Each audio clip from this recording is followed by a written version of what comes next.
What if everything we know about ancient history is wrong? Not a little wrong. Not a missed date here or a mislabeled shard there, but catastrophically, systemically, world-flipping wrong. What if the ruins we write off as primitive are actually echoes of a forgotten intelligent structure so old, so advanced, they shouldn't exist? What if stone isn't just stone, but memory, frozen in silence because we forgot how to listen? This isn't a myth. This isn't fringe theory. This is evidence.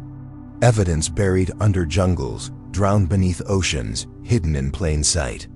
Evidence that someone, thousands of years before we were supposed to be anything more than scattered tribes, was already building with precision, organizing with purpose, and thinking on a scale we still don't understand. And once you see it, you can't unsee it.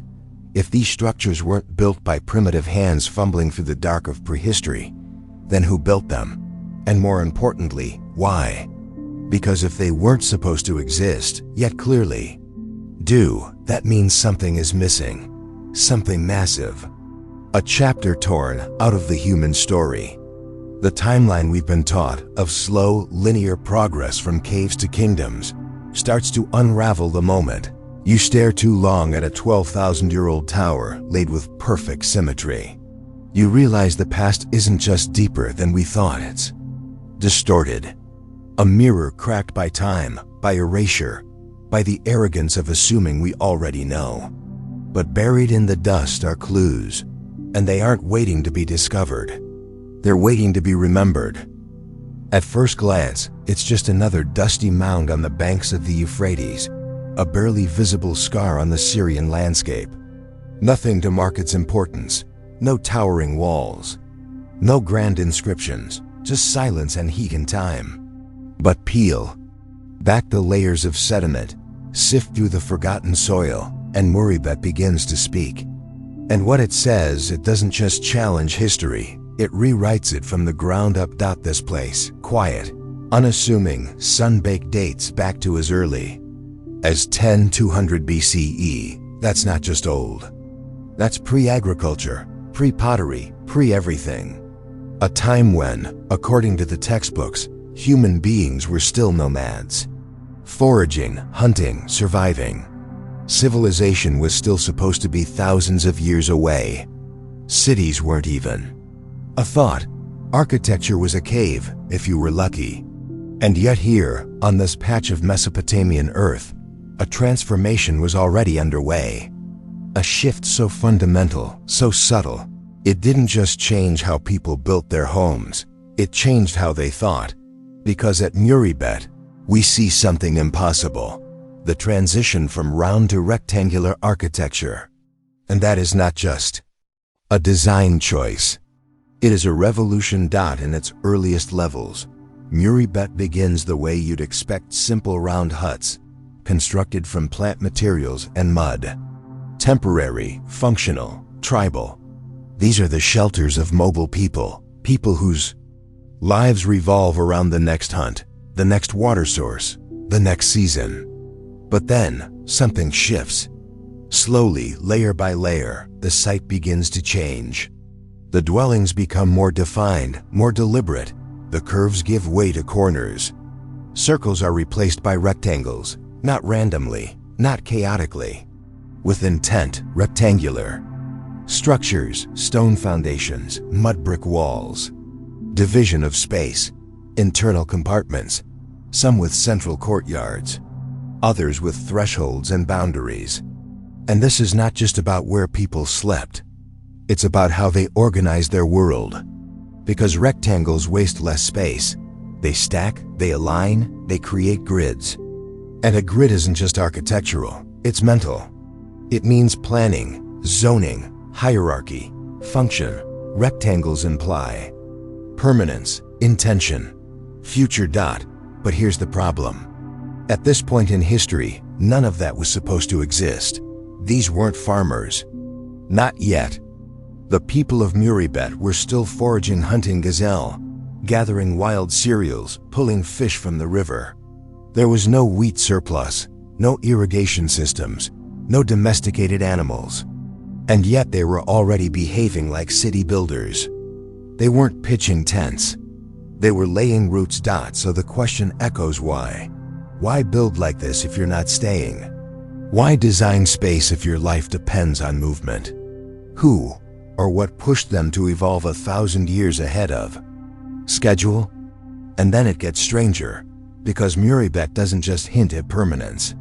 It whispers of something deeper: social organization. We begin to see public structures, not just dwellings, but communal buildings, shared spaces that suggest ritual, use, gathering, ceremony, memory. The architecture isn't just for survival, it's for meaning. That's the leap. That's the revolution. When structure stops being shelter and becomes symbol.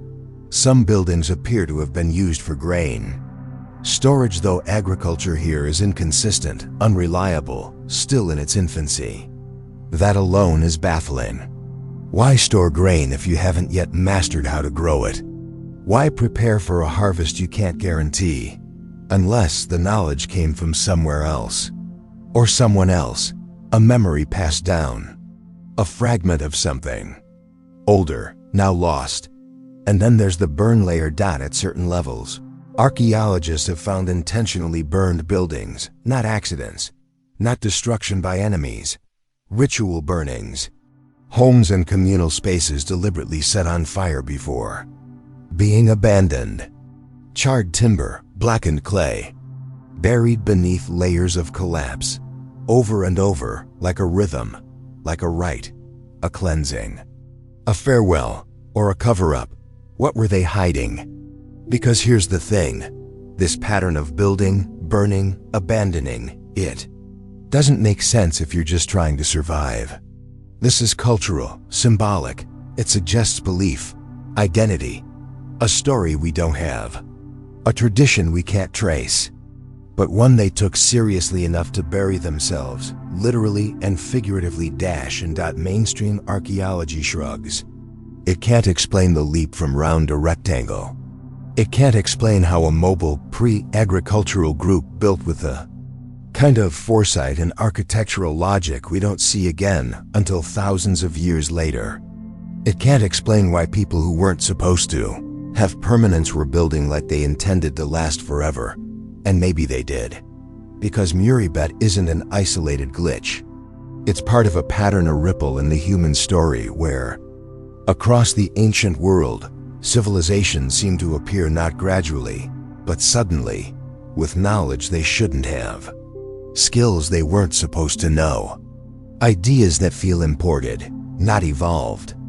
And at the heart of that ripple is this place, a quiet hill by the Euphrates, where someone drew the first straight line and didn't just build a home, but built a mindset. And here's the most disturbing part. After Muribet, there is silence.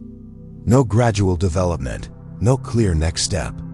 The trail goes cold, the knowledge vanishes, the techniques disappear. It's as if whatever spark lit the mind here was extinguished, forgotten, or hidden for centuries. So we're left with bones and bricks, patterns in dirt, shadows of a mind we once had but can no longer remember. The curve became a corner. The corner became a room. And in that room, something woke up. Something human. Something dangerous. Because when you start dividing space, you start dividing power, roles, gods. Muribet didn't just change how we built. It changed who we are. And now we're digging it up piece by piece, wondering what else lies buried. Wondering if the rectangle was a beginning, or the remnant of something far older, something we lost, or maybe something we weren't supposed to find again. Not yet. Aqua Calide, Bulgaria. The ground here doesn't breathe, it steams. A soft rising mist curling from the earth, like the ghost of something ancient that refuses to rest. Welcome to Aqua Calide, Bulgaria. A place where water doesn't just flow, it whispers, it pulses with memory, with heat, with purpose. Long before this land had a name, long before gods were sculpted and religions carved into stone, people gathered here. Not to conquer, not to farm, but to witness. Because what emerged from this ancient spring wasn't just water. It was power, bubbling up from the depths of the earth. Thermal water has poured from this spring uninterrupted for over 7,000 years. Let that settle. 7,000 years. Before cities, before writing, before the wheel, people found this place and never left. The Romans would eventually call it aqua calidae, hot waters, but they were late to the party. Long before togas and temples, before the very concept of an empire existed, humans were already building here, already believing here, already shaping stone into sanctuary. Beneath the modern spa town of Burgos lies a story buried in layers. Archaeologists have uncovered structure after structure stacked like sediment, prehistoric, Thracian, Hellenistic, Roman, Byzantine, Ottoman. Each culture built its own sacred space over the last, but none ever erased what came before. Why? Because you don't destroy the source, you build on it. You protect it. You offer something to it and hope it gives something back, and what it gave was life. Thermal springs are more than hot water. In the ancient world, they were miracles. The water that steamed here didn't just cleanse bodies, it cleansed spirits. It healed, it spoke. To early humans, this wasn't geology. It was the divine erupting from below. A crack in the earth, where gods breathed and the dead whispered.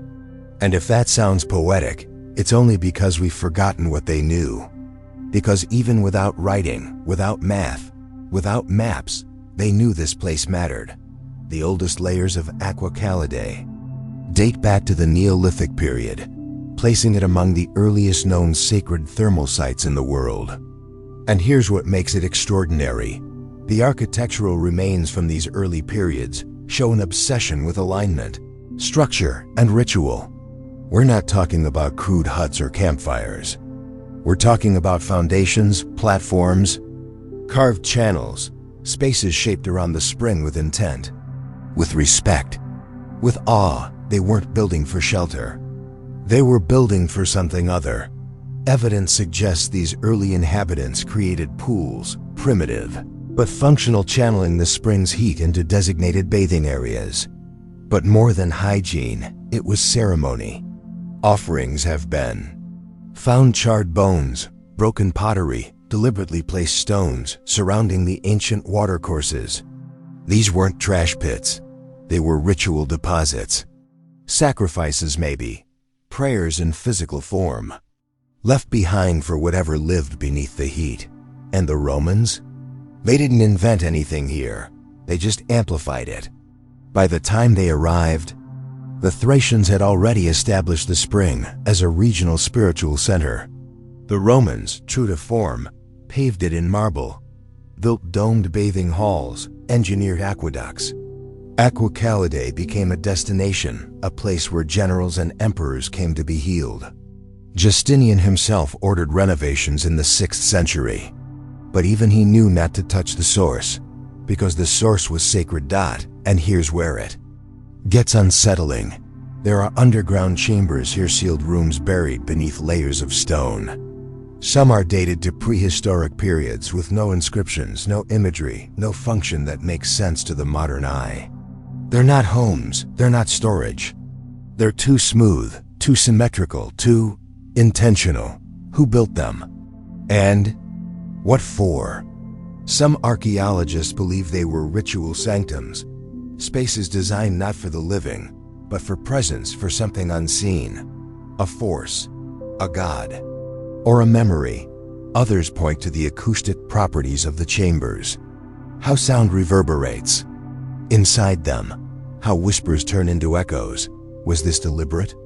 Were these early people manipulating sound as part of a sacred ritual? Were they trying to speak to the spring not with words, but with resonance? The more you dig, the less this looks like an ancient bathhouse, and the more it starts to resemble a temple complex. It's not for any one religion, but for belief itself. A continuum of faith stretching from the Stone Age to the Byzantine Empire and beyond. Because despite conquest after conquest, Nobody ever desecrated Aqua Calidae, they added to it. Layered their altars over older ones. Paved their roads atop. Ritual paths. Not out of ignorance, but out of reverence. Even the Ottomans centuries later built their hammam over the same steam. And today, you can still soak in that water. Still feel the heat rise through the stone. Still hear, if you sit quietly enough, something moving beneath. But the question lingers, why here? Why was this spring and this one alone chosen? Bulgaria is not short on hot springs. There are dozens across the region, but only one became sacred for 7,000 years straight. Only one drew pilgrims, priests, and emperors across millennia. What did they know? What did they experience that made them stay? And perhaps more disturbingly, what did they bury? Because we still don't know what lies beneath the oldest layers. Some tunnels remain unexplored. Some chambers are sealed by law declared too fragile or too mysterious to excavate. Whispers of subterranean passages, of altars deep underground, of older stones that predate the known structures by centuries, even millennia. Is it just geology? A lucky spring in the right place? Or is it something deeper? Something that defies easy explanation? Because when a site is used continuously, without interruption, for thousands of years, before religion, through empire, after collapse, it suggests more than coincidence. It suggests continuity, not of culture, but of memory. Of something ancient that never needed to be written down because it was felt. Known in the bones, passed through ritual, soaked into the skin. Aqua Calidae is not just a ruin, it's a pulse. A place where the line between nature and belief dissolves. Where architecture becomes prayer, where water becomes myth, and where time doesn't pass, it accumulates. So the next time you step into warm water and feel the heat curl around your spine, ask yourself, what are you really feeling? Comfort? Relief? Or the echo of something much older? Something sacred, something that never left. Anu Ziggurat Foundation, Uruk, Iraq. Dig deep enough, and you don't just find dirt, you find belief. Not carved in language, not etched in myth, but poured into earth. Massive, deliberate, and utterly silent. Beneath the layered ruins of Uruk, the city of kings, gods, and the first alphabet, there lies something older than all of it. A foundation, a platform, a thought crystallized into architecture. Welcome to the Anu Ziggurat's Foundation, a place where humanity didn't just build upward. It built meaning. This is not just stone. This is philosophy before vocabulary, theology without gods. A cosmic stage raised by hands we don't know, for reasons we can't quite explain. Before writing, before empire, before even the idea of temples as we understand them, someone raised the earth itself. Not to protect, not to store, but to elevate. To separate the sacred from the profane. To place the divine above the world it ruled. The city of Uruk is often called the cradle of civilization. Its scribes gave us cuneiform, its poets gave us Gilgamesh. Its architects gave us temples and walls and processional streets. But beneath all of that, beneath the urban grid and the cylinder seals and the pantheon of stone idols, there's a platform, vast, stark, monolithic. A platform made of molded mud brick and sealed with bitumen. Stacked layer upon layer with geometric precision. And the deeper you go, the older it gets. Until finally, you reach a point where the history ends and the questions begin. The Anu Ziggurat wasn't just a building. It was a decision. A decision to lift something, not physically, but conceptually. Because when you raise a platform, you don't just raise a building, you raise a boundary. Between earth and sky, between people and God. Between this and something else. And in that separation, something revolutionary happens. You invent distance, reverence, order. You create a hierarchy of existence, with the divine looking down and the human looking up. And yet, this wasn't a temple as we understand it. Not yet. The early platform at Uruk had no altar, no grand staircase, no priests in embroidered robes. What it had was elevation. A space lifted toward the heavens, crowned with a simple shrine. Not for kings, not for mortals. For something above. For Anu, the sky god, the silent ruler of the heavens whose face was never clearly drawn. Because his presence wasn't meant to be seen. It was meant to be felt. The ziggurat as a form would later be copied and elaborated across Mesopotamia. Babylon, Akkad, Lagash, they all took the blueprint and made it bigger, higher, flashier. But here, at Uruk, in the raw and wind-carved dirt of southern Iraq, you find the original, the idea before the structure. The moment when architecture stopped being shelter and became theology. And here's what makes it so unsettling. There is no precedent. The Anu ziggurat appears fully formed. There's no slow evolution of form, no transitional design, no experimental half-steps. Just a vast platform rising from a city that had barely learned to write. How did that idea arrive? Who was the first to say, the divine must be above us, and we must climb to meet it? And deeper still, what were they trying to say? Because this wasn't a fort. It wasn't a granary. It wasn't even a gathering hall. The earliest version of the Anu ziggurat had no practical use. No walls for defense. No chambers for living. Just a blank summit stretching toward the stars. And that's what's terrifying. Someone looked at the sky, then looked at the dirt, and said, this ground is not enough. And they started lifting. This is ideology in mud brick. A concept you can walk on, a worldview you must ascend to. And in doing so, they invented a relationship between people and gods that would echo through every civilization that followed, from Jerusalem to Athens to Rome. They didn't just build a temple. They built the idea of temples. And yet, even the Sumerians' genius record keepers, that they were said almost nothing about the foundation itself. Later inscriptions mention renovations, expansions, embellishments, but no one explains the origin. The earliest bricks are anonymous. Their makers left no names, no marks, no prayers. Just geometry and elevation. Like they were copying instructions not meant to be questioned. So where did those instructions come from? One theory suggests the original platform might predate Uruk itself, that the settlement grew around it, that the platform wasn't built by the people, it was built for them, by an older memory, an earlier culture, now forgotten. The so-called Ubaid period, they say. But even that label is just a placeholder for ignorance. We don't know who the Ubaid were. We don't know where they came from. And we certainly don't know why they decided to stack thousands of tons of clay in the shape of a question mark. Because that's what the Anu ziggurat is. A question. Not a monument, not a message. A raised puzzle, half erased by time, daring us to guess at what it meant. And the more we study it, the more it defies easy answers. It doesn't align perfectly with stars. It doesn't store anything. It doesn't even conform to later religious designs. It stands alone. Ancient, mute, and utterly committed to a purpose we no longer understand. And that's the hardest part. Not that we don't know, but that we once did. Because Uruk wasn't a place of chaos, it was planned.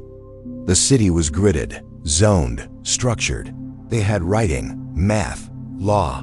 Their priests tracked celestial bodies, charted omens, recorded trade. These weren't wild tribes scratching out myths in the sand. They were engineers of the invisible. And they raised a platform to remind themselves, day after day, that something greater stood above them. And then, just like that, the memory fades.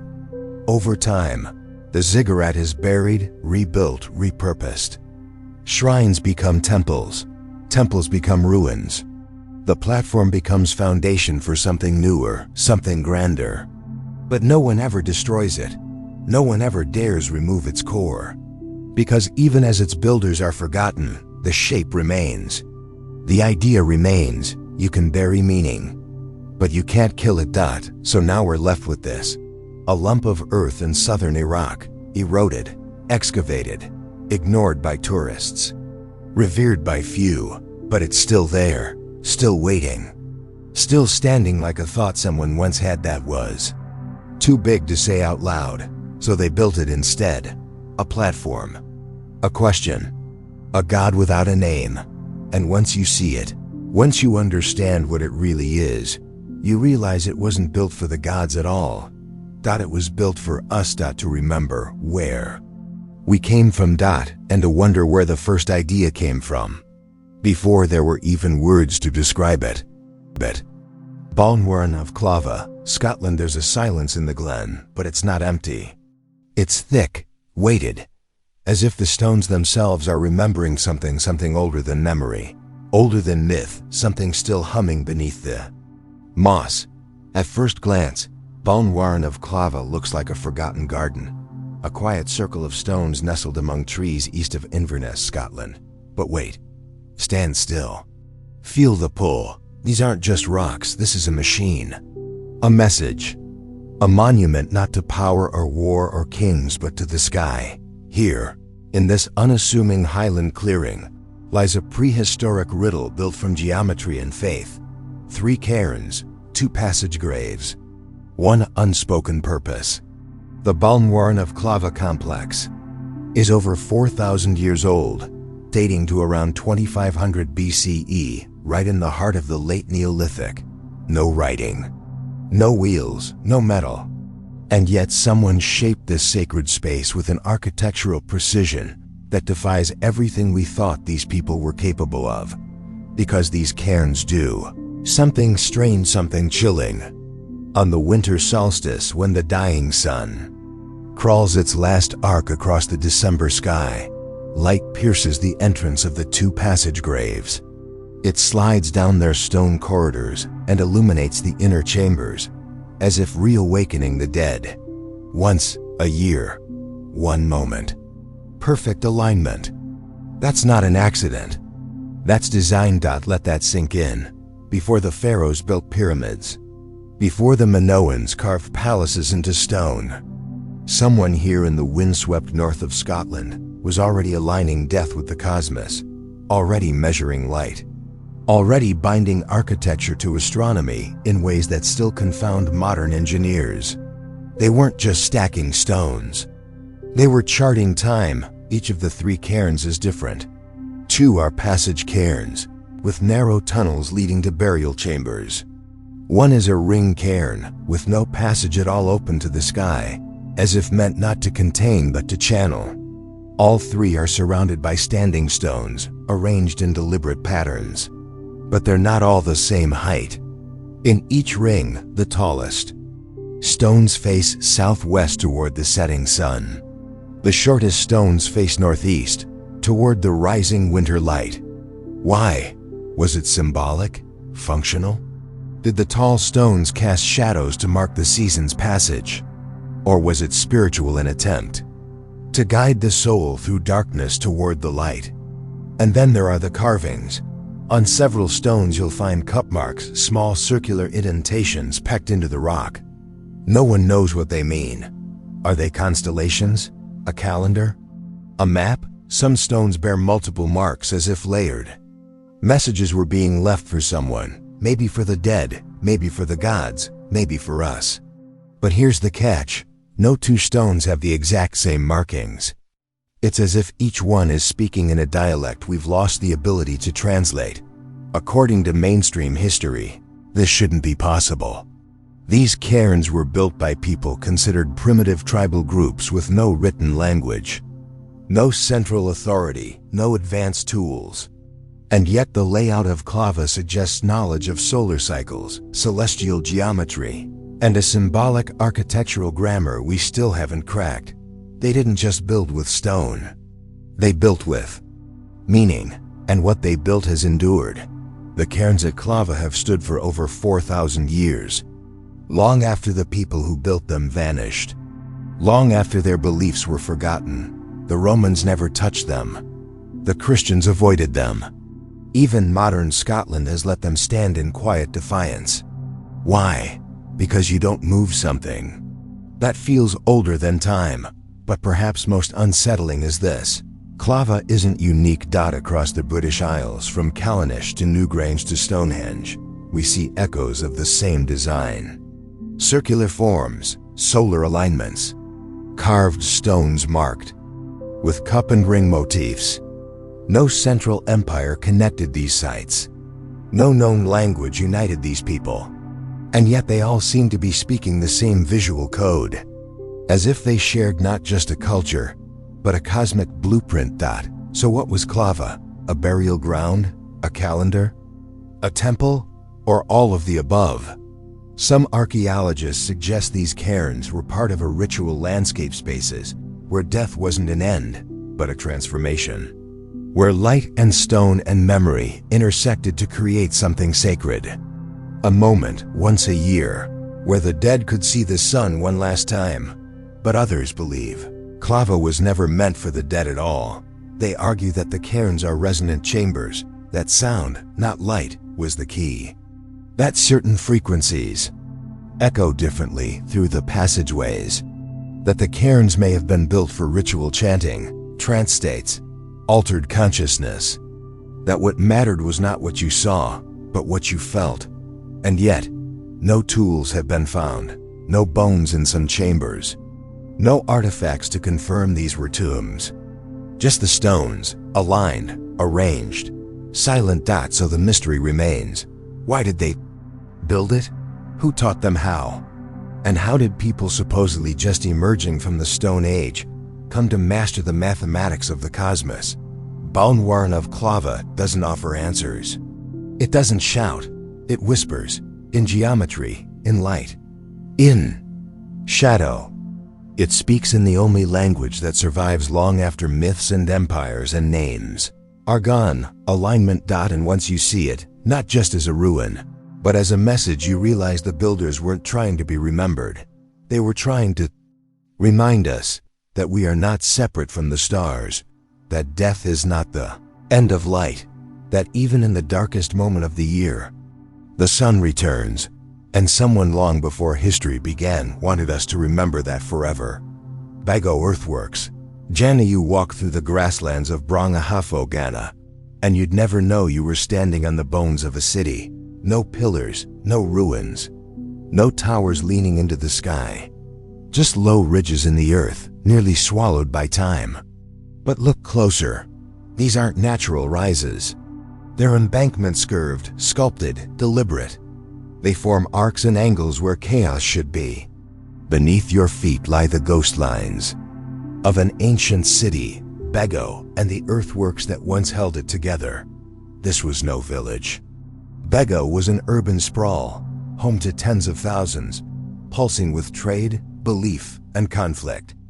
It rose near the forest edge, a gateway between the lush green of southern Ghana and the savannah stretching north. But it wasn't the market stalls or metallurgy that carried the secret.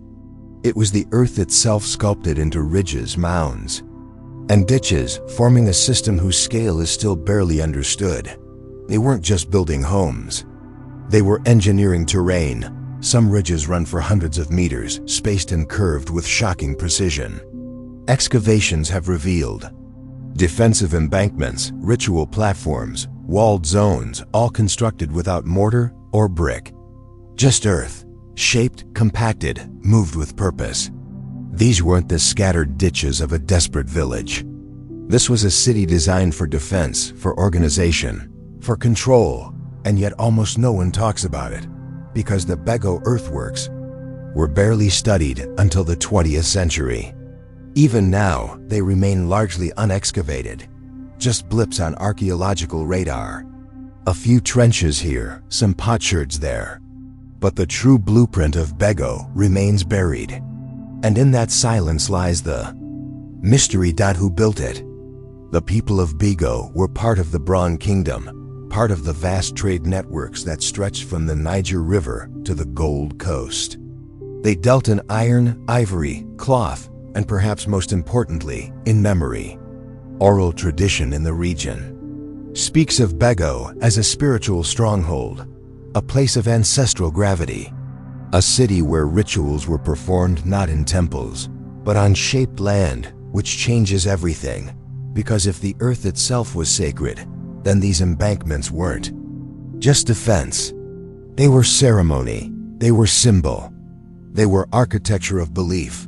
Some segments of the earthworks encircle raised platforms, flat, compacted spaces that show no signs of domestic use. No hearths, no storage, just emptiness. Empty on purpose. These may have been ritual zones set apart from the living, consecrated for something else. Offerings, judgments, ancestor invocation, no one knows. The few items found, figurines, beads, charred remains, hint at ritual complexity, but provide no answers. And then there's the scale. The full footprint of Bego's earthwork system has never been fully mapped. Satellite imagery reveals outlines far beyond the visible mounds, suggesting a city far larger than previously believed, potentially organized into sectors, each with its own embankments, its own rules. Imagine a sprawling city where the streets were invisible, but the boundaries were written in earth. Mainstream archaeology has largely overlooked it. Western narratives about African cities often cling to the myth that urbanism came late to the continent, that civilization, planning, architecture were imports, not indigenous. But Bego proves otherwise. This was local genius. This was planning on a continental scale, using no stone, no concrete, only terrain, belief, and intent. And the design tells a story. In parts of Bego, the embankments form concentric rings, suggesting layers of access zones of increasing sanctity or security. The outer ridges may have been for trade and settlement, the inner rings for elite or spiritual activities. But without full excavation, we're left to guess. And the longer we wait, the more is lost to erosion, to construction, to time. So we're left with questions. Why are there so few written records of Bego's rise and fall? Why did its defensive ridges encircle platforms of empty earth rather than palaces? Why do so many of its ritual objects mirror symbols found hundreds of miles away, as if part of a broader spiritual language? And most of all, why has it been ignored? And ignored because if this site existed in Europe, with its scale, its geometry, its age, it would be a global heritage landmark. There would be documentaries, 3D reconstructions, pilgrimages, but in Ghana, it remains a footnote. An interesting anomaly. A ghost city underfoot, but the earth remembers. Every curve, every ditch, every slope tells a story. Not just of defense and trade, but of a culture that shaped the land like scripture. A people who didn't just build walls, they molded thresholds between worlds, between sacred and mundane, between memory and forgetting, between what is seen and what still lies buried. Bego isn't gone. It's waiting. Stone circles of Sierra Leone, they stand in silence. No markings, no carvings, no inscriptions. Just stone, cold, undecorated, impossibly symmetrical. Scattered across the landscape of Sierra Leone, far from the towering temples of Egypt or the megaliths of Britain, are rings of standing stones that shouldn't be here. Not because of their size, but because of their perfection, their quiet refusal to explain themselves. They are arranged with such clarity of form, such mathematical consistency, that the very simplicity becomes unsettling. Because these stones weren't placed randomly, they were designed. But by whom and why, no one can say. Located in areas like Yeli and Bio, the stone circles of Sierra Leone sit amid the brush, often half swallowed by vegetation, unguarded, unmapped, and largely unstudied. Locals know them, farmers work around them. Some call them sacred, others just call them strange. But to archaeologists, they remain one of the most overlooked megalithic puzzles in West Africa. Because while the circles are real, tangible, measured, documented, their origin remains invisible. There are no bones, no burials, no tools. No legends that place them firmly in historical memory. What we do know is this: they are built from granite monoliths weighing several tons apiece. The stones are set vertically, spaced with uncanny uniformity, and arranged into perfect circular or oval formations. Some stand alone.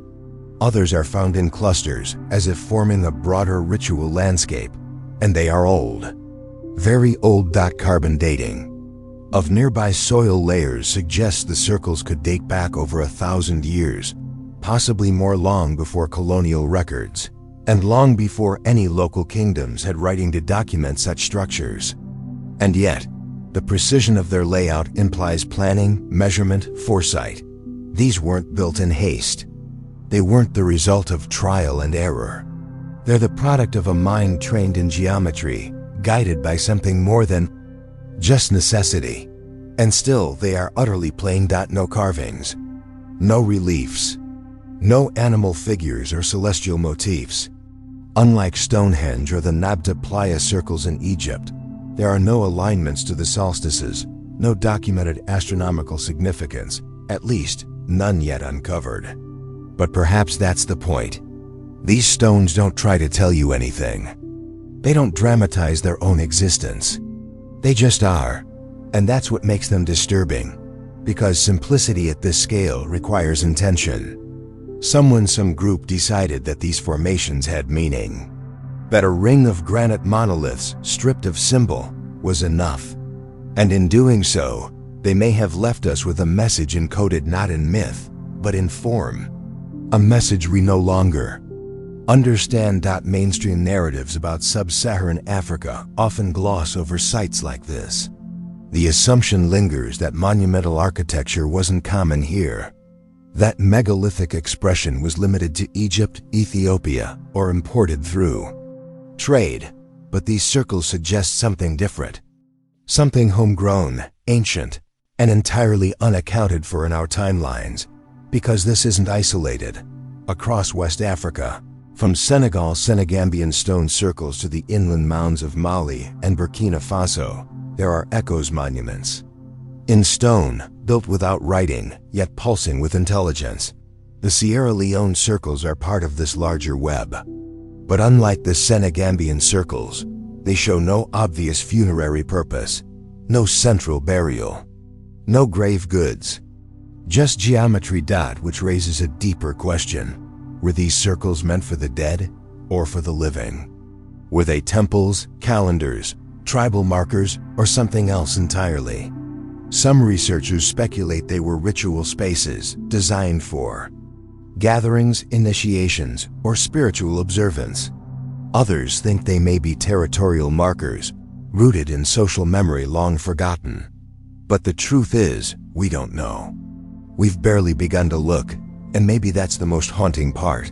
These circles have survived wars, erosion, neglect. They've outlived the empires that ignored them, the colonies that dismissed them, and the modern age that barely notices them. They remain not in grandeur, but in defiance, quietly holding the space they were meant to hold. Still symmetrical, still undecorated, still perfect. It's easy to miss them. But once you see them, you realize you've stumbled into a silence far deeper than absence. It's the silence of erased context, a gap in our human story, a page torn out because someone, long before us, carved intention into the land. Not for glory, not for legacy, but for something more precise, more sacred, more abstract, something we still don't have the language for. And so we circle them with guesses and measurements, with diagrams and drone footage, trying to hear the echo of a message that was never spoken aloud. And you wonder what kind of civilization builds perfect circles from stone, leaves no inscription, and then vanishes, and worse. What if they didn't vanish at all? What if they built it to last, knowing that we'd forget everything except the form? Ring ditches of Central Europe, you wouldn't see it from the ground. There's nothing towering here, nothing left standing. Just shallow curves in farmland, vanishing into crops and soil. But lift off, take to the sky, and the land suddenly begins to speak. Perfect circles emerge, etched into the earth like whispers from the past. Massive, geometric, deliberate. These are the ring ditches of Central Europe, hidden monuments only visible from above, only understood when you step back far enough to see the patterns. Scattered across Germany, Austria, Slovakia, Hungary, and the Czech Republic, these massive, circular earthworks date back to the Neolithic and early Bronze Age. Some as old as 4800 BCE, that's before the pyramids, before Stonehenge, before recorded time in this region. And yet someone, thousands of years ago, was already measuring the heavens and translating those measurements into geometry on the ground. From the air, the designs are unmistakable. Rings carved into earth, some single, others in concentric multiples. Entrances cut with surgical precision at cardinal points, north, south, east, west. These weren't villages. There are no homes, no hearths, no signs of long-term occupation. These were ceremonial enclosures with alignments so exact they still catch sunrise on the solstice or moonrise on equinoxes. Thousands of years after they were built, this wasn't farming, it wasn't war. This was cosmic choreography. Some sites span over 100 meters across, dug by hand using antler picks and stone tools through dense soil and clay. Just imagine that hundreds, maybe thousands of hours of communal labor, not for survival, but for symbol, for something bigger than themselves. These ditches weren't just physical spaces. They were ritual theaters designed to bring the sky to earth. And then mysteriously they vanish.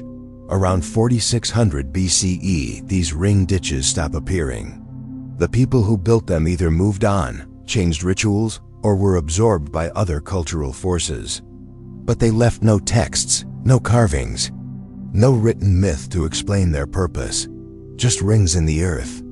Rings that only became visible again with the rise of aerial archaeology in the 20th century. Before that, most were plowed over, forgotten, mistaken for natural depressions or old roads. But when aerial photography and LiDAR began to scan Europe's fields, the land lit up like a circuit board. Suddenly, rings were everywhere.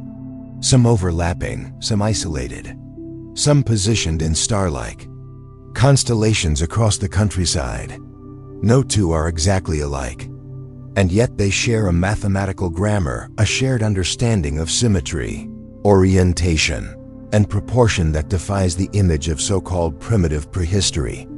Because mainstream history tells us that Neolithic Europeans were simple, subsistence farmers, scattered tribes, too busy with crops and survival to think about architecture or astronomy. But the ring ditches say otherwise. They say these people didn't just look up at the sky, they studied it, understood it, built around it.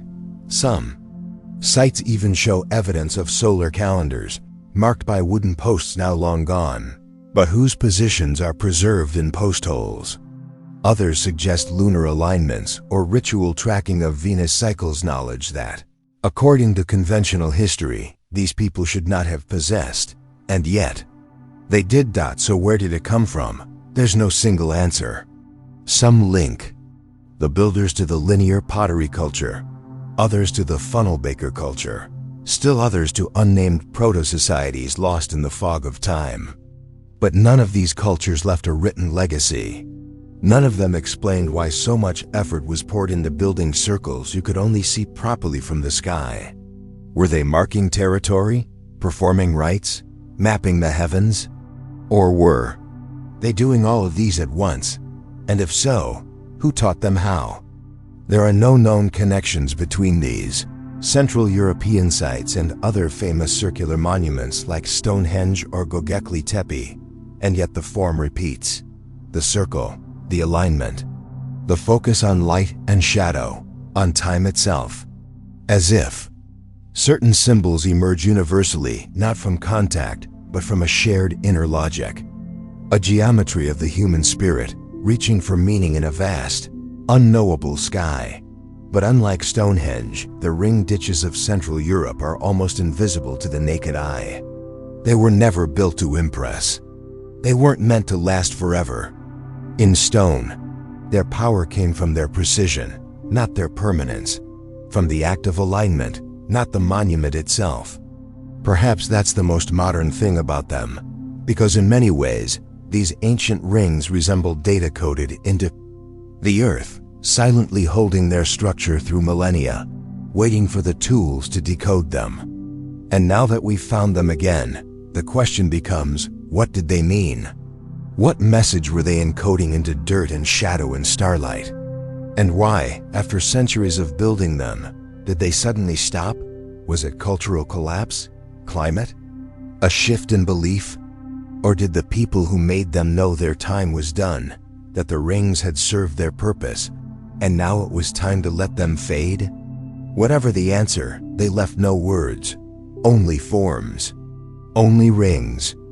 And in their silence, they force us to confront a possibility we don't like to admit, that entire civilizations may have risen, flourished, built with intent and genius, and disappeared, leaving only geometry behind dot. So next time you look at a field and think it's empty, ask yourself, what's buried beneath the surface? What patterns lie hidden unless you're high enough or quiet enough to see? And more importantly, what else have we missed? Tarxian underground chambers. Malta. Beneath the sun-bleached stone of Malta's surface lies something colder, deeper, and far more deliberate. Not a cave, not a tomb, but a space engineered in silence. If the megalithic temples of Tarxian are Malta's crown, their broad stones and spiral carvings open to wind and worship, then what lies beneath them is something else entirely. The underground chambers, precise, sealed, hidden, spaces carved not for show, but for secrecy. And the deeper you go, the more the air itself seems to thicken, like you've stepped into the lungs of the island, where memory still breathes. Tarxian Temple Complex, located on the southeast coast of Malta, is a 5,500-year-old masterpiece of prehistoric architecture. Above ground, it boasts some of the most intricate stonework in Neolithic Europe, spiral motifs, animal reliefs, altars, and statues of corpulent deities. It's what archaeologists expect of a ceremonial center. What they didn't expect was what lay buried below it, because during early excavations, beneath the thick slabs and stone corridors, workers discovered a network of sealed underground chambers. Unlike the open, ritual spaces above, these were tight, enclosed, and strangely engineered. Some were accessible only through narrow shafts. Others were sealed off entirely, as if designed not to be entered again. Some chambers had no visible purpose, no offerings, no tools, no bones. Just carved voids in the rock, their walls smooth, their edges unervingly symmetrical. Not natural, not accidental. Planned. The subterranean rooms didn't appear haphazardly.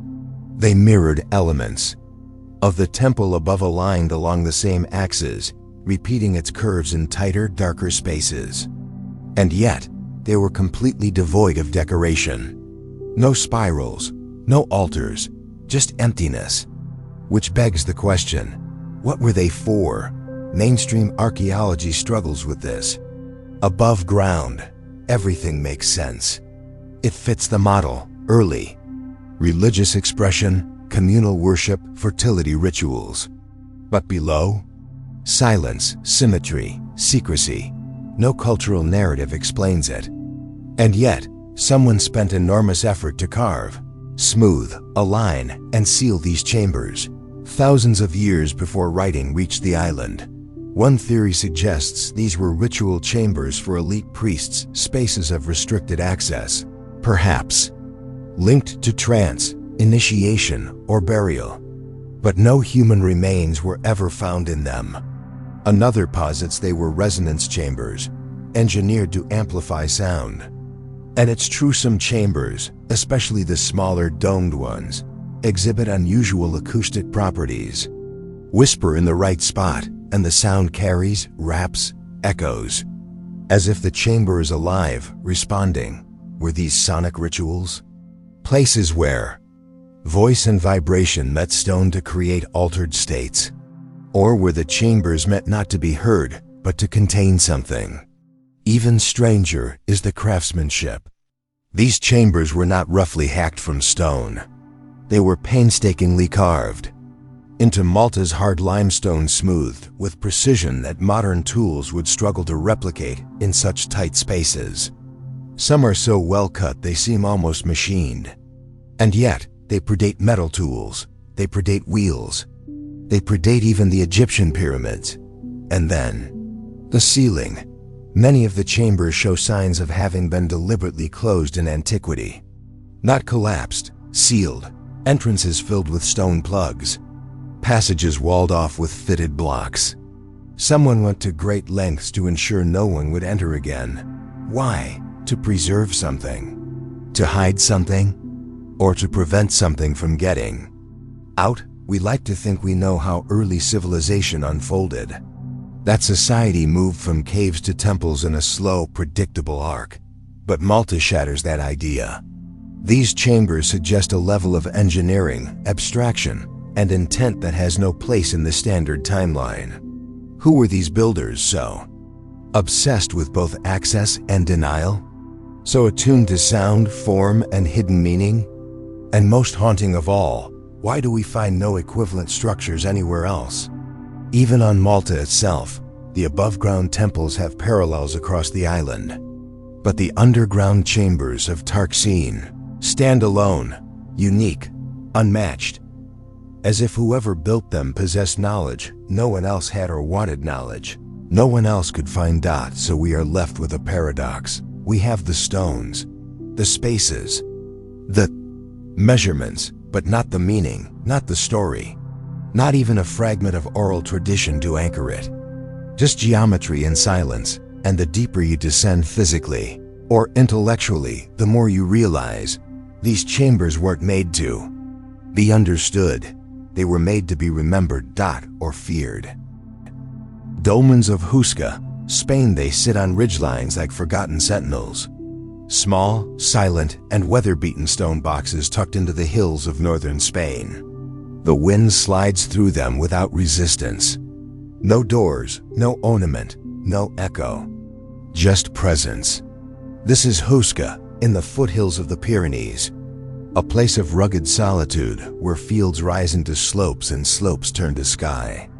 And there, where the air thins and the land begins to watch itself, the dolmens appear. Not massive, not grand. These are not monuments meant to dominate the land, they merge with it. Some are barely taller than a man's waist. Others are little, more than lopsided slabs, held in place by centuries of silence. And yet they endure. Some are tucked into rocky gullies. Others perch on lonely overlooks. All are deliberate. All are precise. And none of them explain themselves. The dolmens of Huesca stretch across the province like scattered punctuation dots and dashes in a language we no longer speak. More than 50 have been documented, but many more likely remain hidden beneath brush or stone. Locals have known of them for centuries, calling them casas de brujas, witches' houses, or simply ignoring them. To the eye of modern archaeology, they are megalithic tombs, most dating back to 4000 to 3000 BCE, which places them among the oldest constructed spaces in all of Iberia. But they don't behave like tombs. Yes, some contain bones fragments, mostly. Scattered remains, often disturbed or incomplete.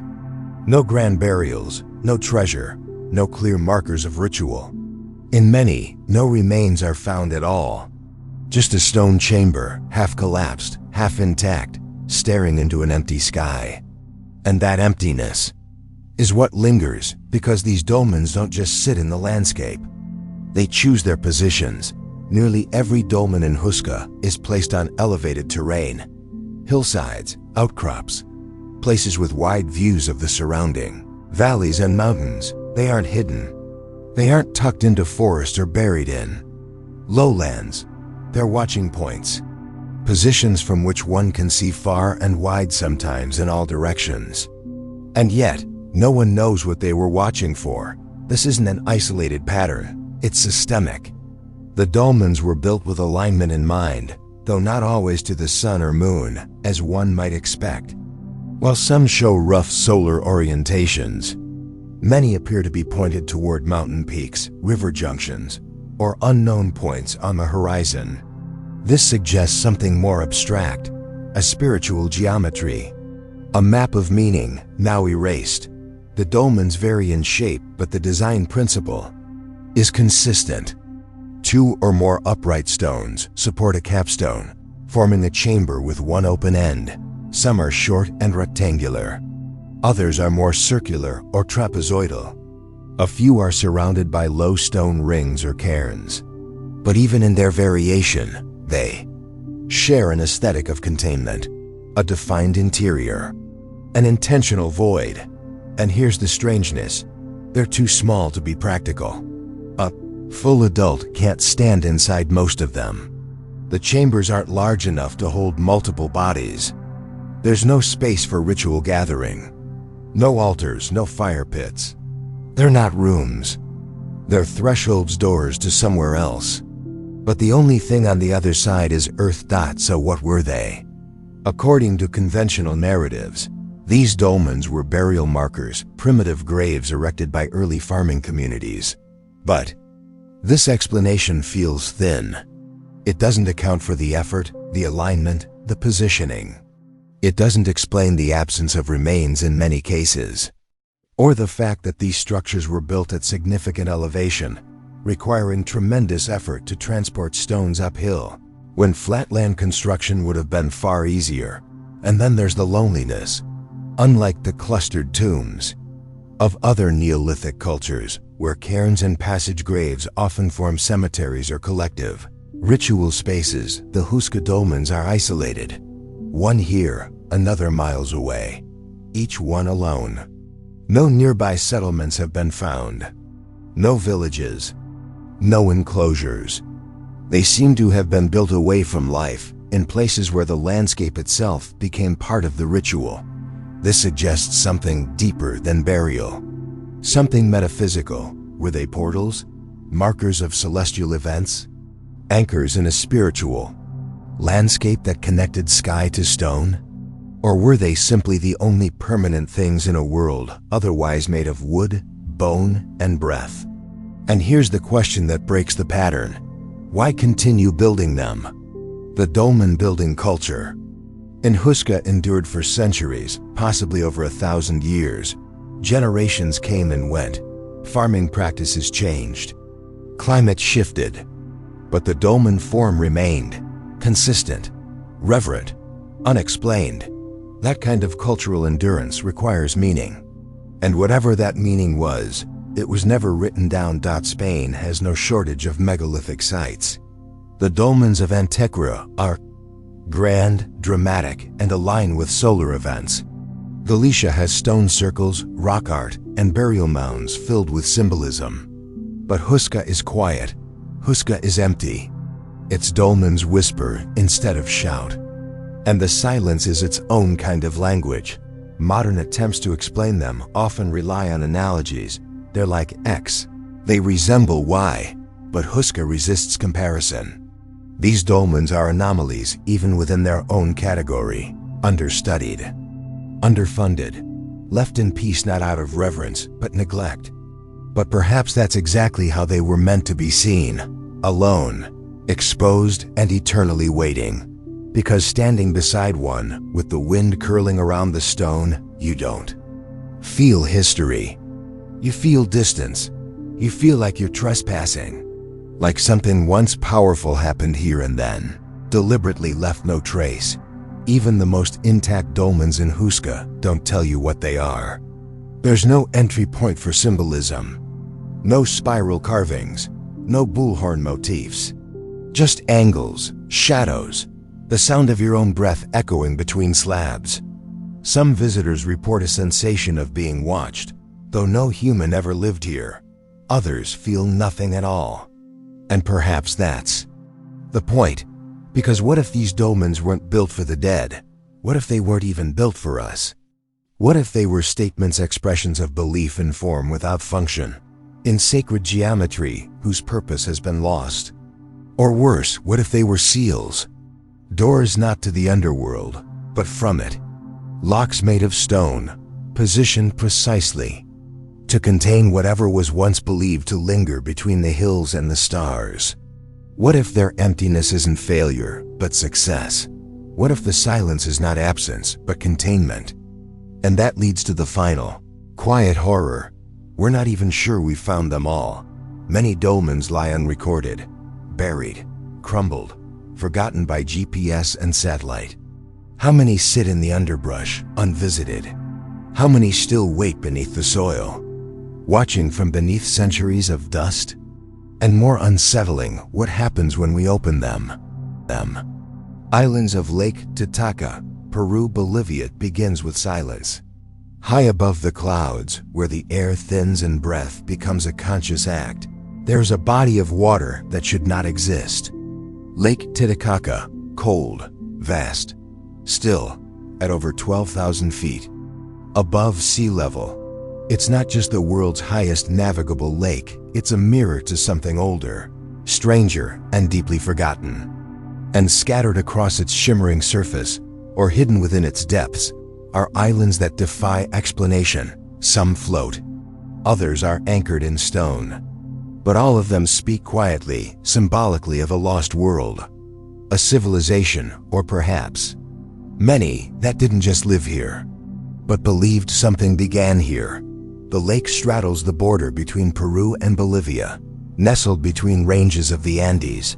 To the Inca, it was sacred, the place where the sun was born. The myth says the first Inca king, Manco Capac, rose from the waters of Isla del Sol, tasked by the gods to bring order to the earth.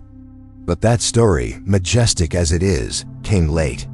Because long before the Inca arrived, others had already walked these shores, built monuments, and vanished. And what they left behind still refuses to explain itself. Take Isla del Sol and Isla de la Luna, two rocky outcrops jutting from the southern part of the lake. At a glance, they look like any other mountainous islands. But climb them, and the stone speaks. On Isla del Sol, you'll find megalithic staircases, stone terraces, and labyrinthine ruins carved from the mountain itself. Some align with solar events, others lead nowhere. The Inca used this island, yes, but the foundation stones are older, larger, and more precise than anything the Inca built elsewhere. Structures like the Chincana or the labyrinth sit high on the island's hills. Their purpose remains unknown. Multiple chambers, tight corridors, and strange alignments suggest ritual, but no one can say for certain. The deeper you go, the more it feels like a temple of transition, not built for comfort or defense, but for transformation. You pass through it like a maze of identity, unsure whether you're meant to emerge as a priest or something else. Across the water on Isla de la Luna, the ruins are smaller but no less enigmatic. A temple complex, oriented toward the sun, yet dedicated to the moon. Built for priestesses, astronomers, sacrifice. The stones here hold no carvings, no inscriptions. Just perfect, interlocking geometry and windows that catch the light in ways too precise to be accidental. These are the anchored islands. Then there are the floating ones, and they are strangers still. The Euros people have lived on floating islands on the lake for centuries. Constructed entirely from totora reeds, these islands are not anchored to the ground. They move, shift, breathe with the lake. Homes, boats, even watchtowers are built from the same material. But here's the unsettling part. No one knows where the Euros came from. Their language is extinct. Their origin myth is untraceable. Some historians believe they predate the Amara, the Quechua, even the Tohonaku. They claim they are children of the lake, born not of the earth, but of water and sky. Their entire culture was designed to not be conquered, to float away from danger, to live without roots. As if they were hiding from something. And maybe they were. Dive beneath the surface of Lake Titicaca, and you find more than fish. In recent decades, sonar and diving expeditions have revealed the outlines of submerged architecture stone walls, roads, even platforms lying far below the current waterline. Near the village of Sampaya, divers discovered what appears to be an underwater temple massive, deliberate and completely out of place. The Bolivian government announced the find in 2000. Stone blocks laid in perfect sequence. A possible staircase. Ceramic fragments, zoomorphic idols. And most mysteriously, a road that vanishes beneath the silt, as if leading to a place that no longer exists. Experts estimate the structure could be 1,000 to 1,500 years old, possibly linked to the Tiwanaku civilization, but its full extent has never been excavated. What we do know is this: Lake Tusabli's once smaller. The water has risen, which means those structures weren't built underwater. They were flooded. Something happened. Climate change? Earthquakes? A deliberate flooding? Whatever it was, it drowned memory, not just myth. And then there's Tiwanaku itself, located about 12 miles south of the lake, near the modern city of La Paz. The ruins of Tiwanaku are a megalithic puzzle, with some of the finest stonework in the ancient world. Blocks weighing up to 100 tons are cut with laser-like precision, fitted without mortar, shaped with techniques we still don't fully understand. But what's more perplexing is their alignment with celestial bodies, solstices, and possibly even points across the globe. Many believe Tiwanaku was connected spiritually, and perhaps even literally, to Lake Titicaca, a ritual axis between the stars and the water, a gateway between the cosmos and the underworld. The lake wasn't just sacred. It was central, but central to what? Mainstream history frames the lake as a ceremonial hub for early Andean cultures. The Inca inherited it, revered it, but did not begin its sacred history.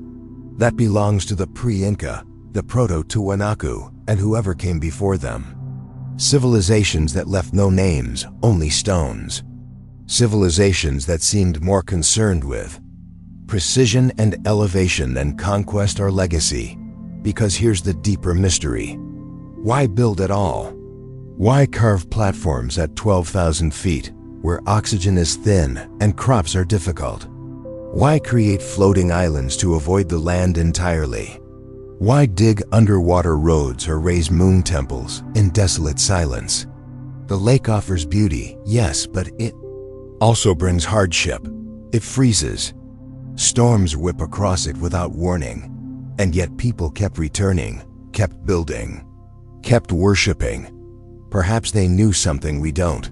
Lake Titicaca is riddled with magnetic anomalies. Compass needles spin, GPS systems glitch. Locals speak of zones on the lake where boats move without wind. Light behaves strangely. Time seems to slow. Are these myths or memories? In 2011, a group of Bolivian researchers documented strange light columns rising from the lake, visible only at dawn, only at specific times of the year. No explanation has ever been confirmed. The lake doesn't give answers. It gives layers, floating islands on the surface, stone islands above, drowned temples below, myths reaching into the sky. Every layer contradicts the last. Every story hides another. And that's what makes Titicaca not just sacred, but dangerous. Because the closer you look, the more it feels like something is being protected or concealed. And here's what haunts the edges of thought. What if Lake Titicaca isn't sacred because the gods were born here, but because something was buried here? What if the islands are more than homes or shrines? What if they're seals? What if the floating villages weren't innovations, but escape plans? What if Tiwanaku, Isla del Sol, and the drowned road beneath the surface were once part of a single civilization, one that understood the stars, aligned their temples to them, mapped the land with geometry, and then disappeared? We call it a lake. But what if it's really a vault? And if that's true, the real question isn't what lies beneath Lake Titicaca. It's what's still waiting. Northumberland henges, England, they don't scream. They don't tower. They don't demand reverence. They sit quietly and visibly in the soft hills and moorlands of Northumberland, England, like whispers embedded in the earth, not stone.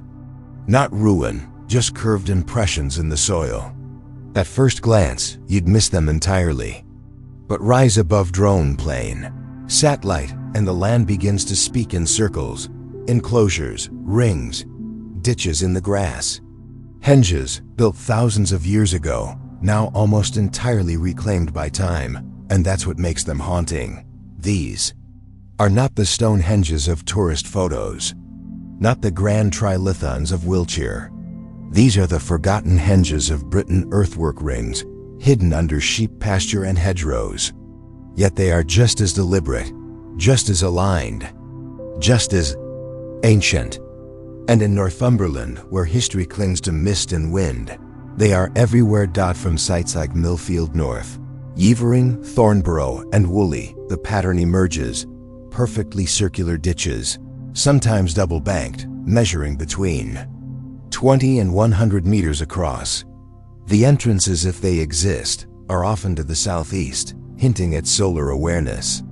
But unlike hillforts or burial barrows, henges were not made to house the living or guard the dead. They weren't built to be lived in. They weren't built to defend. They were built to experience.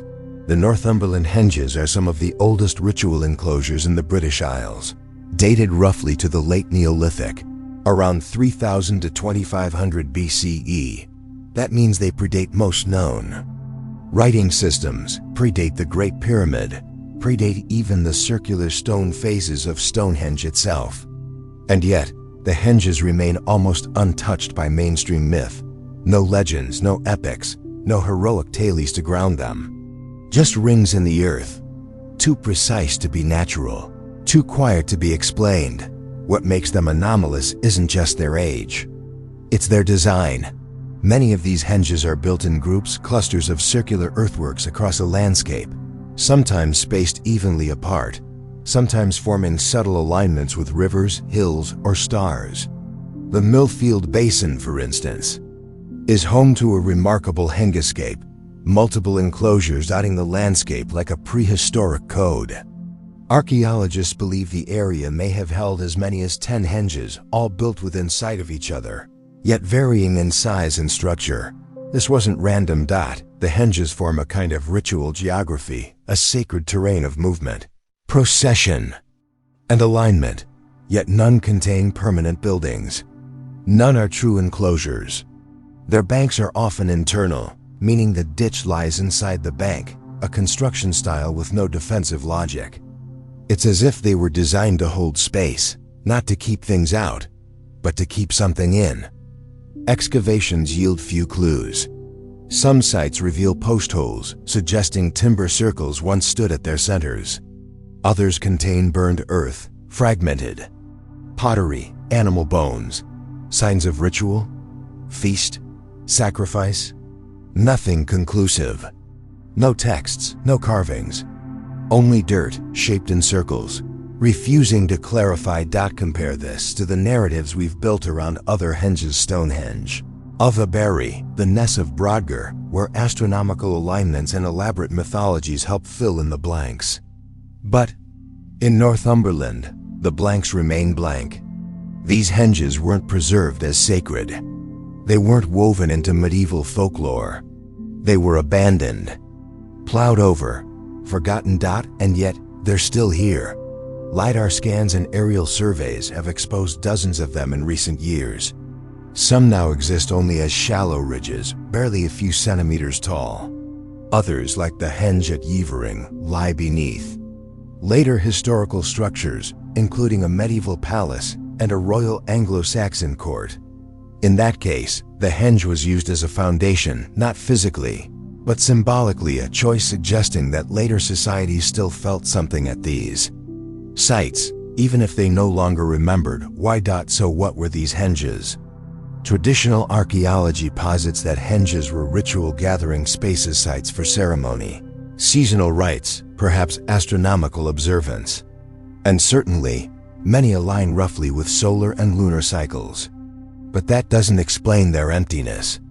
It doesn't explain why people would dig massive ditches by hand, pile earth into smooth, perfect rings, and then leave them bare. It also doesn't explain the sheer number of them. Why so many? Why so close together?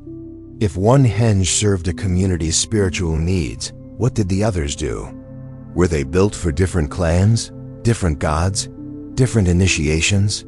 Or were they stages in a spiritual journey, each henge a step in a transformation we no longer understand? Some researchers have begun to suggest that henges weren't just symbolic, they were technologies. Not of metal or computation, but of resonance, sound, and psychological space. The circular design, internal banks, and earthen acoustics may have been used to induce trance, amplify chant, or control sensory input. A form of prehistoric performance art where ritual, identity, and perception blurred, and yet no music lingers. No language survives. Just rings, which leads to a deeper unease. These henges were built at a time when monumentality exploded across the British Isles. Suddenly, between 4000 and 2500 BCE, people began carving the land in massive gestures, long barrows, stone rows, causewayed camps, and yes, henges. It's as if the land itself became a canvas for symbolic communication. But then, it stopped. By the early Bronze Age, henge building ended. Ritual focus shifted to burial mounds, bronze tools, and new forms of social hierarchy. Whatever impulse had driven these circles into the earth was gone, abandoned, or buried. Mainstream history treats this as a cultural shift. But what if it was something more? What if the henges were built in response to something? A celestial cycle? A natural catastrophe? A spiritual memory now erased? Their placement remote, elevated, isolated suggests sites set apart, meant for sacred encounters. Not public worship, but private transformation. A place where the veil was thin. And that's what haunts the modern visitor. You walk out into the moors. There's no signpost, no grand reveal. Just a curve in the land, subtle, deliberate. You step into the circle, and the wind quiets. The world drops away. And for a moment, you feel like you've entered a pause in time, a held breath in the landscape, not haunted, not cursed, but expectant. As if the land is still waiting for the right to begin, or to continue. So we're left with this. The Northumberland henges are real. They are ancient, they are precise, but they are untranslated. They challenge the notion that monumentality must shout. They suggest a culture that understood space, silence, and ritual in ways we've lost. A culture that built not to endure, but to resonate. That understood geometry not as art, but as invocation. And here's the final chilling thought. What if we were never meant to find them again? What if the henges were buried on purpose, not by time, but by choice? What if the circles were sealed, not to preserve memory, but to end it? And now, we've broken that seal. Canary Island megaliths, Spain, they rise not from the desert, nor from green European valleys, but from lava, black rock, barren land, a volcanic cradle surrounded by ocean. The Canary Islands, a Spanish archipelago off the northwest coast of Africa, are places of wind and fire, of isolation and extremes. They are not where you expect to find ancient architecture. And yet, on hilltops, hidden ravines, and wind-lashed cliffs, there are stones positioned, aligned, shaped, not accidental, not modern, not explained. Megaliths that they sit like question. Marks against the Atlantic wind. Pyramidal platforms, carved caves, stone sanctuaries, rows of basalt blocks standing in impossible symmetry. On islands that, according to conventional timelines, should have remained isolated until the classical world stumbled across them. But the stones suggest otherwise. The most famous of these anomalies lie on Tenerife and La Palma, Where stepped pyramids, yes, pyramids have been discovered. Not massive like those of Giza, not buried beneath jungle like in Mesoamerica, but clean, terraced, precise. Built from dark volcanic rock, with flat summits that align with solstices. They're known as the Pyramids of Gimer, and to the casual tourist they might look like farming terraces. But stare long enough and the geometry reveals itself. The solar orientation, the consistent stair-stepping design, the internal chambers, these were not piles of stone. These were structures, and their existence raises an impossible question: who built them? The standard narrative says the islands were settled around 100 BCE by the Guanches, an indigenous people of Berber origin. According to Spanish chronicles, they lived in caves, lacked metal tools, and used no writing system. Yet even those same chronicles describe ritual practices, mummification, and structures built from stone. Structures which, strangely, bear resemblance to Mediterranean megaliths in Malta, Sardinia, even as far as the Balearic Islands. Could the Guanches have built the pyramids? Perhaps, but if so, they were far more advanced than traditional archaeology admits, because the pyramids of Gimer are not singular. They are part of a wider pattern, one that includes dolmen-like arrangements on other islands, carved rock platforms with unknown function, and cave temples with ritual graffiti. On El Hierro, for instance, archaeologists have documented strange rock alignments pointing towards solar and lunar risings. On Gran Canaria, the Cueva Pintada complex includes wall art spirals, grids, and abstract symbols that recall Bronze Age iconography from across the Mediterranean. And yet, the Canary Islands were thousands of miles from those cultures. Number: ships, no trade routes, no colonies. Officially. Which brings us to the disturbing possibility: were they visited? Because the Canaries sit in a unique position, close to Africa, facing Europe, and gazing west into the Atlantic. Their volcanic peaks were visible for miles at sea, a navigational beacon, a liminal space between continents. Could ancient sailors, Phoenicians, Egyptians, or even pre-Greek explorers have landed here? Could they have built and left? The idea has been dismissed for decades. But the stones remain. In 1990, Thor Heyerdahl, the famed explorer who proved transoceanic contact with his Kon-Tiki voyage, visited the pyramids of Gimer. He believed they were not agricultural, but ceremonial, aligning with the sun on summer and winter solstices. He proposed they were evidence of prehistoric maritime culture, reaching far beyond what we currently accept. Mainstream scholars pushed back. No inscriptions, no artifacts, no direct evidence. But they offered no alternate explanation. The pyramids remained anomaly without origin. Worse still, many similar structures have been destroyed, bulldozed for agriculture, ignored by early colonial settlers, dismissed as meaningless. What remains may only be a fraction of what once stood, which leads to another mystery. Why are so many of the remaining megaliths in elevated or concealed locations? Some are perched high on inaccessible cliffs. Others are buried deep in gorges or tucked into cave systems. These weren't practical settlements. These were chosen spaces, liminal, symbolic, sacred, a language of terrain written in rock. Places built not to be lived in, but to be experienced. And that brings us to the question of spiritual emptiness. Many of these megaliths contain no bodies, no tools, no offerings. Just space, shaped space, echo chambers of intention.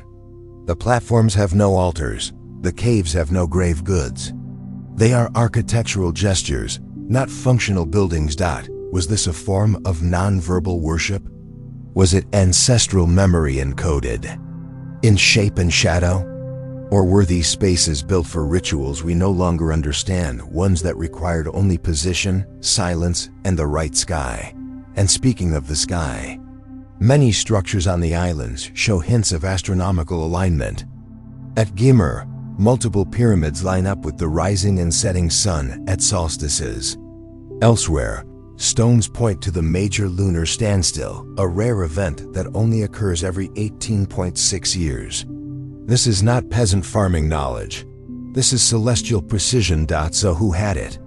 The Guanches, according to early Spanish accounts, preserved oral traditions of sky gods, sacred mountains, and stars with names. They practiced mummification, perhaps echoing Egyptian traditions. Their genetic heritage links them to North African Berber tribes, but their isolation from the mainland suggests an ancient voyage, or a forgotten outpost of something older. And what about the theory no one wants to touch?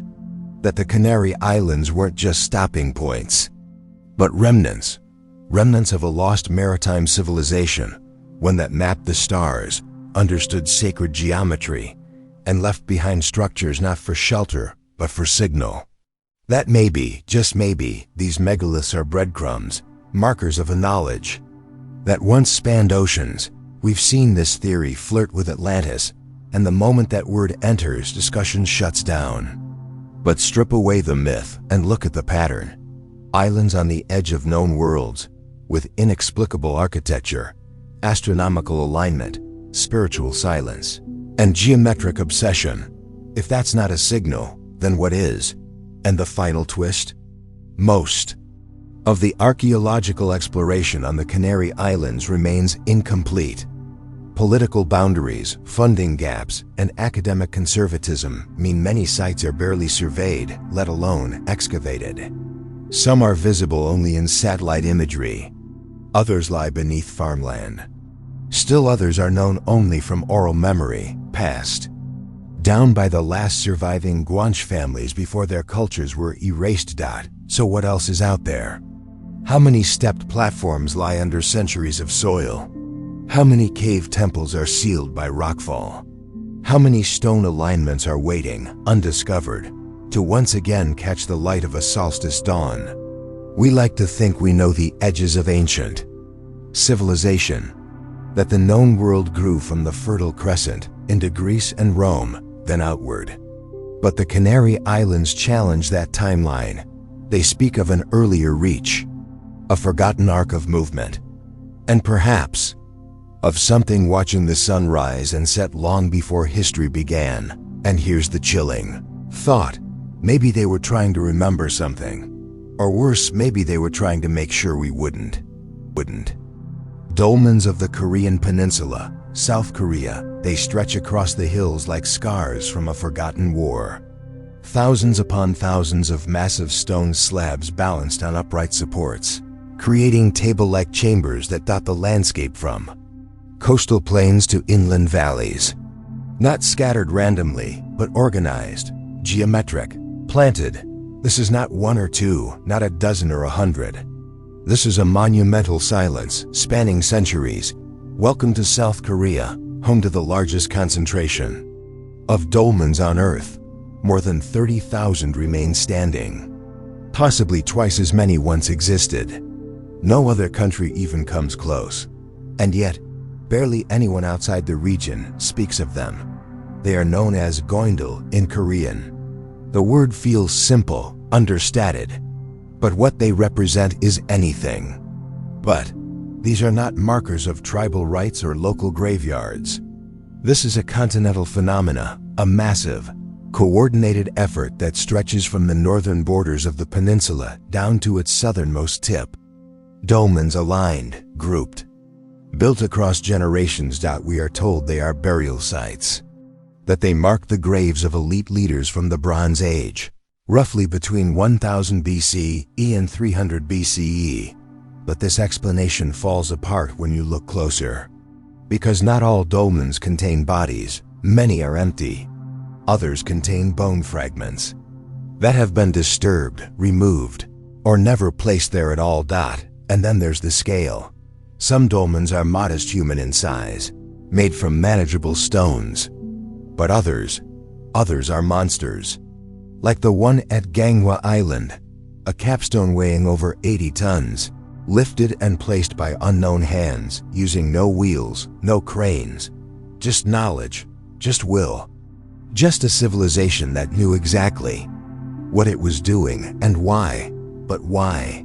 Why build tens of thousands of dolmens in this region alone? Why shape the landscape so obsessively over such a long period of time if the goal was simply burial? And if burial was the point, why leave so many empty?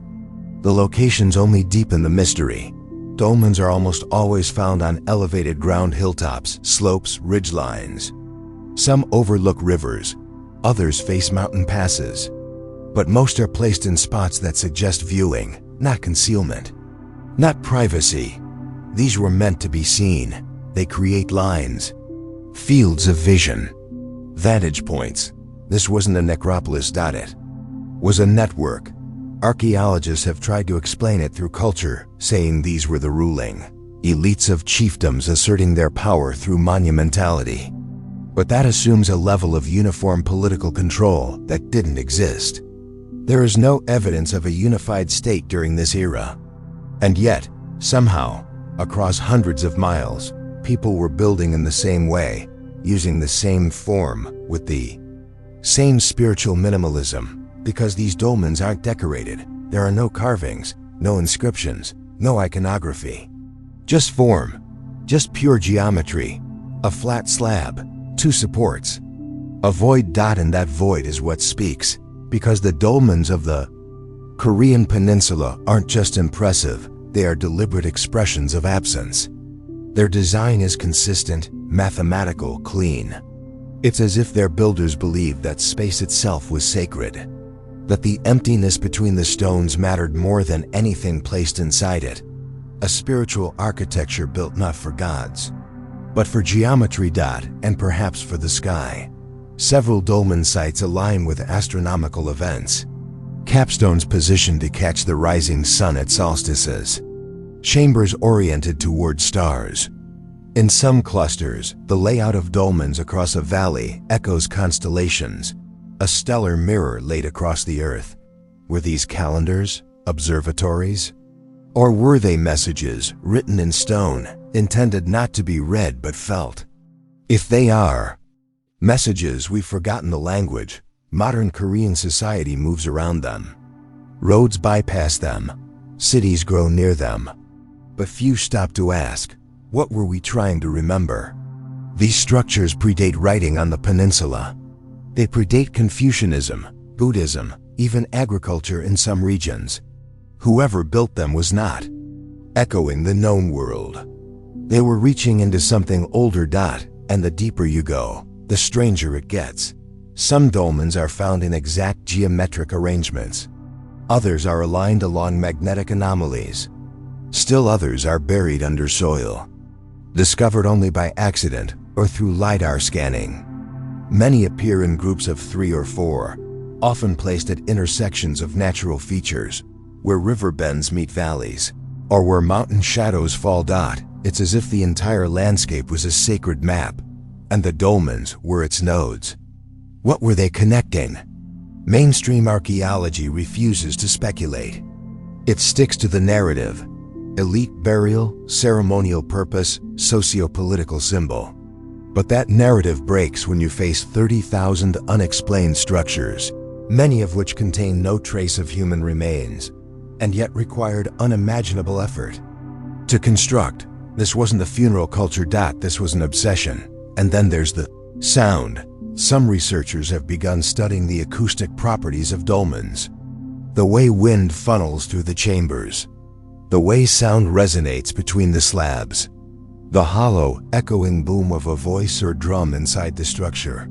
Were they used for ritual? For trance? For calling the dead or something else? We don't know. But what we do know is this: the dolmen stopped, suddenly. By 300 BCE, dolmen construction vanishes. No slow decline. No transitional form, just an end. And as kingdoms rose, Goguryeo, Silla, Baekje, the dolmens were left behind. Not destroyed, not reused, just abandoned. As if they belonged to another world. And maybe they did, because similar dolmens appear across Eurasia, from northern China to Russia, from India to the Caucasus. But nowhere are they as dense, as pure, or as isolated as in Korea. Some theories suggest migration, others suggest parallel development. But the form is so specific, so intentional, that the idea of shared origin begins to creep in. What if the dolmens weren't cultural? What if they were instruction? A system passed down. A blueprint carried not in writing, but in stone. From people who remembered something we've lost. Something about sound, space, and sky. About the sacredness of place. The importance of the void. The architecture of silence. And here's the final uncomfortable question. What if they weren't built to honor the dead, but to hold something in? Sulawesi megaliths, Indonesia, they don't belong there. Not to the jungle, not to the rice fields, not to the river valleys wrapped in fog. They rise from the earth with no warning, stone figures, carved but faceless, scattered across highland. Clearings like forgotten gods. Some sit upright, others lie broken. Many have no names, but all of them are watching. This is Sulawesi, Indonesia, one of the oldest inhabited regions on Earth, home to some of the earliest human cave art, some dating back 45,000 years, but where the walls of caves told stories with red ochre and animal silhouettes. The land itself holds something else. Megaliths, dozens of them, untethered from written history, unclaimed by religion, unnamed by the people who now live beside them. They are found in the Bata, Napu, and Basoa valleys, nestled within the Lor Lindu National Park in central Sulawesi. Here, in the heart of the island, where mist floats above the canopy like breath, the stones remain. Some are statues vaguely human in form, with swollen torsos and blank expressions. Others are sarcophagus-like troughs, rectangular or boat-shaped, carved with precision into hard granite. And then there are the completely abstract forms like the Palindo, a massive standing stone with stylized limbs and a strange, almost grinning mouth, looking as though it might have once moved on its own. No one knows who built them. No one knows when. Most of the megaliths have never been excavated. There is no carbon dating, no associated burial mounds, no inscriptions, no temples, no offerings.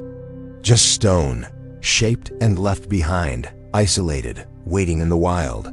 The mainstream guess? Somewhere between 1000 BCE and 500 CE, possibly created by pre-Hindu Austronesian cultures, long before the arrival of Islam or colonial powers. But it's just that, a guess. There is no direct cultural connection between the megaliths and the ethnic groups who live in the valleys today. The Toraja, the Pomona, the Lor people, they all have myths, yes, but none claim the megaliths as their own. The stones were already there, already old, already watching. Local oral traditions speak of the megaliths as cursed beings. Humans turned to stone, spirits bound by punishment or power. Children of the mountain, frozen mid-thought. Some villagers believe they should not be touched. That disturbing the stones invites sickness, madness, death. And maybe that's just folklore, or maybe it's memory, because there's something off about these statues. They are too precise to be the product of erosion, too intentional to be accidents of nature. Yet they are not quite human. Their proportions are distorted, heads too large, limbs oddly shaped. Some have no arms, others have deep-set cavities where eyes should be.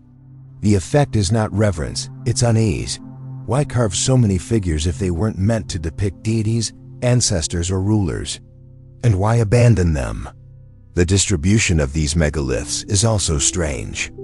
They are rarely grouped in organized patterns. Instead, they appear singly or in loose clusters, often miles apart, as if each one marked a specific place in the landscape. A place not to gather, but to acknowledge. A place already sacred, already known. This is not monumentality in the sense of empire. It is not temple, palace, or tomb. It is spiritual cartography, a map of meanings we no longer understand. Then, there's the material. The stones are granite hard, dense, resistant to erosion. And yet, The carvings are smooth, clear, and undamaged. Some figures are over 3 meters tall, weighing several tons. There are no known quarries nearby, no evidence of chisels, no metal tools, no infrastructure for transportation. And yet, here they are, upright, centered, balanced. One statue was found buried beneath more than a meter of earth, its base untouched, by erosion suggesting it had been placed deliberately and then forgotten or sealed. Others lie face down, as if toppled by force or by earthquake, or perhaps by intention. Some of the most curious megaliths are not figures at all, but stone troughs smooth, coffin-like containers carved with shocking precision. Some are partially filled with earth, others appear untouched. None contain bones. There is no record of burial in them, but their form suggests containment. They were meant to hold something. And whatever it was, it is no longer there, or maybe it never left. The Palindo statue, whose name means the laughed one, is the most photographed. Towering over 2 meters high, it leans slightly back, as if grinning toward the sky. Its smile is unsettling. Not joy, not peace, but ambiguity. An expression that refuses to translate. Like a joke told in a language we've forgotten how to hear. And here's where the story breaks apart. The Indonesian government has designated the area as a national park. Archaeologists have begun to map and protect the stones. But there is no major research initiative, no global funding, no comprehensive study of the culture that created these megaliths. They remain, quite literally, on the margins, both geographically and academically.